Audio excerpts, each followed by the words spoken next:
Hello and welcome to the Canadian Science Policy Conference 2023. I'm joined today by Dr. Chad Gaffield, the CEO of U15 Canada. It's good to have you here. Thank you very much. So what role would you say that the U15 plays in informing science policy in Ottawa? Well, I think our role is really situated at the interface between the federal government policies and programs and our research and innovation ecosystem. We were formed in 2012, recognition that we needed a way in which we could attempt to optimize how the federal initiatives in terms of research and innovation really interact with the larger ecosystem. And I think our sense is that we can make that all work better, both in terms of its size, the capacity of it all, but also in terms of the mechanics of it all. And so we work constantly with our research and innovation ecosystem and with our federal partners. So one of the roles of the U15 is for advocating for the wider research community. Currently, there's a lot of discussion concerning research funding and the need for increased federal support in the face of international competition. How would you go about making the case for increased investments in research funding to the government? What benefits do you point to in order to promote it? Well, I think the key benefit is really, I think, the thing that has become most important in the 21st century, and that is what the economists call human capital, people, what we call the highly qualified talent. And so what we find is that the kind of guaranteed return on investment for research activities is the development of highly qualified talent, the people that come out of it. And yes, every research project we hope advances knowledge and understanding and helps make a better future in the short term or long term and so on. But despite that, regardless, the guaranteed is a result is the development of highly qualified talent. And every country now, I think we all understand that having that highly qualified, talented people who can really help across all sectors, that is really at the heart of our prospects for a better future. So talking about international competition and the need for Canada to attract this top talent and top researchers, how would you say Canada is positioned relative to some of its international peers in this regard? What does this mean for the future of science in Canada? Well, we're very, very concerned at the moment because we feel that there is a global competition going on in which everyone recognizes that, in fact, highly qualified talent will be at the heart of their prospects moving forward. And so the question becomes, as it was back in the day in the 1990s, is Canada going to suffer a brain drain? And are we going to be able to attract the people that we need? And we're very concerned about this because other leading countries, especially the United States, but Germany, Japan, and so on, are realize that to achieve their own domestic goals in terms of enhancing capacity, they need more talented people. And so they're looking at us. And we feel very strongly that just as in the late 1990s, when concern about brain drain really got going, there were initiatives like the Canada Research Chairs, there were initiatives like the Canada Graduate Scholarships and so on to ensure that Canada really did develop the kind of highly qualified talent we need in Canada. And we feel right now the message that Canada is sending internationally is that we're, pretty satisfied with the way things are. And yes, the rest of the world is really ratcheting up their emphasis on the importance of this, but, we're okay the way we are. And we know that that's not the case. And in fact, we're very concerned that a brain drain is already underway and that we're going to struggle to attract the people we need and be the kind of global magnet that I think we can be. Yeah, and of course, exacerbating the problem of brain drain is some of the funding issues that we spoke to before. And over the past few years, there have been some disappointing federal budgets for research. How would you say that we as a science community should make the case for increased research funding to the government? What do you see as some of the largest barriers for that?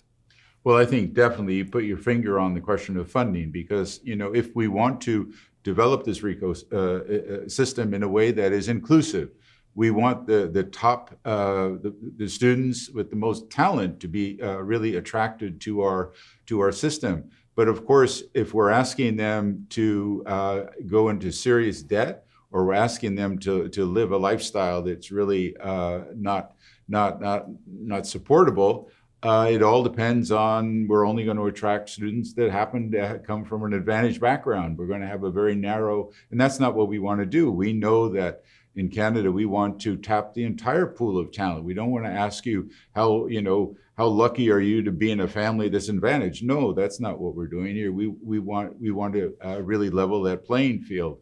And so the problem is right now, that's not happening. And I know that Yashua Bengio, for example, who just won the NSERC gold medal, in his acceptance speech, he talked about the fact that students in his lab, his AI lab in Montreal, he was struggling to pay them enough to keep them going, and they were being attracted elsewhere. He gave examples of students leaving for the U.S. just because they said, "Hey, I need to make a decent living, and I'm going to go elsewhere." And this is really going to undermine Canada's prospects. And as I said to the SRSR committee, we could become a kind of colony in this new 21st century, where sure, people look to us to maybe because they think we have critical minerals in the ground or something, but not to be the kind of high wage, high value economy that's, I think, really the potential that we have in Canada is to build that, but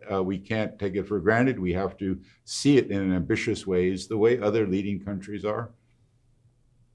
Yeah, and so in light of this funding, the report of the Advisory Council on Federal Research Funding, so the Bouchard report, was released several months ago. And one of its main recommendations is an increase of 10% to all of the core tri-agency granting councils, just for Canada to keep pace. What other recommendations from the report do you think are important and that should be highlighted?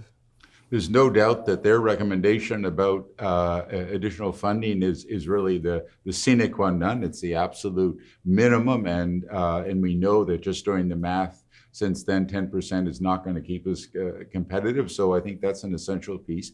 But they also made a number of recommendations on improving the program's policies in a way that will optimize the whole system.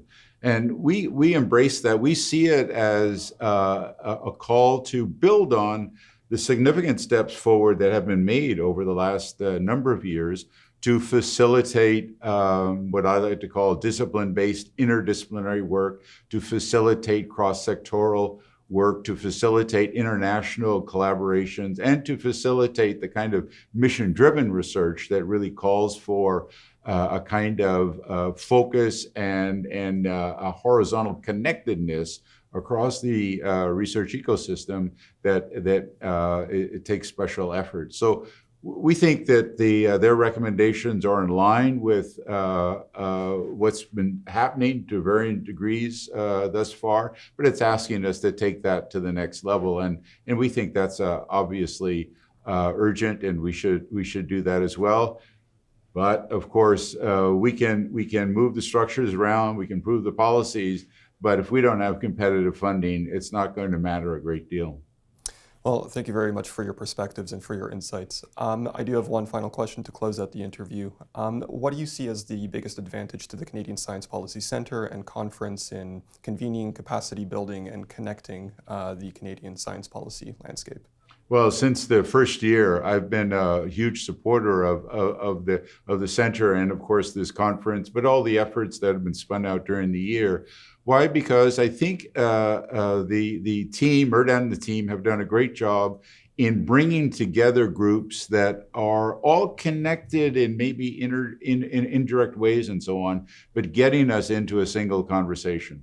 And I think the ability to bring together the diverse participants at many different levels in Canada, I think is really essential to our collective effort to make sure that the whole is greater than the sum of the parts, and to really optimize Canada's potential to lead the world. And I think to become a society, a place where we really demonstrate how a sustainable, resilient, just society can in fact be built in the 21st century.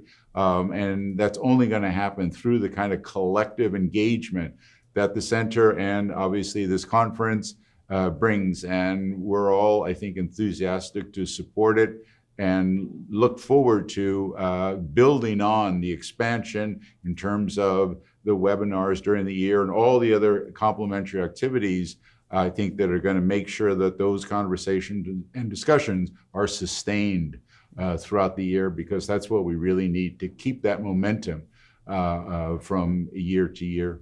And we'll continue to keep trying to do that. Thank you very much for your time. And Thank you. Hope you enjoyed the rest of the conference. Thanks for your interest.